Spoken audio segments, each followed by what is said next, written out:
This is the Landroid Off-Limits Digital Accessory Kit. It comes with all you need to create a magnetic no-mow zone without using main boundary wire. So out of the box, you get the stakes for installing and the magnetic strips. You get splice blocks. These connect the magnetic strips together.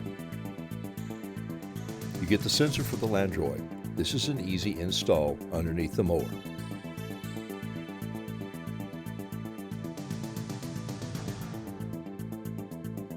Simply connect the module to the cable found inside the port. No activation or enabling is necessary. Once plugged in, the off-limits accessory will be ready to go. You can use your template from installing boundary wire to easily get the right distance from obstacles.